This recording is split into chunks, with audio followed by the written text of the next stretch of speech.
Comment ça se passe le coronavirus chez vous? Comment vous vivez? Et ben, le gouverneur de la Floride a annoncé il y a à peu près 3 semaines qu'ils allaient fermer tout ce qui est restaurant, tout ce qui est pas essentiel pour la vie de tous les jours. C'est-à-dire les seules choses qui sont ouvertes sont les docteurs et les grandes surfaces pour que les gens puissent acheter à manger, des choses comme ça.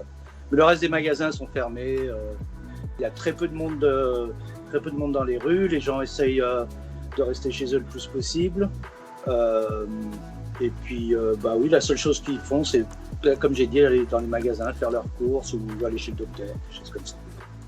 Vous trouvez facilement, les magasins sont achalandés, il y a des marchandises?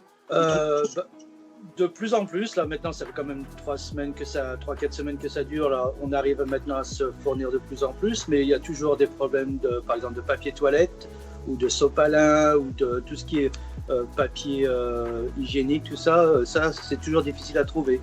Le reste, de plus en plus, on a plus de facilité à trouver tout ce qui est nourriture de tous les jours, on y trouve facilement.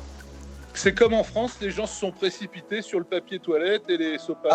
Ah oui, oui, tout à fait. Là, nous, dès qu'on ouvre le magasin à 7h du matin, il y a déjà une queue aux portes. Les gens attendent pour rentrer dans le magasin. Ils se bousculent pour aller trouver du papier toilette et des choses comme ça. Ouais.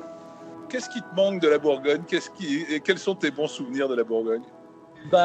Tout d'abord la famille et les amis, c'est ce qui me vient le plus souvent à l'esprit, mais aussi la bonne bouffe, le vin, Et j'aimais aussi beaucoup la région du Mâcon. C'est une belle région à visiter, il y a beaucoup de choses à faire, mais principalement la famille et après le vin.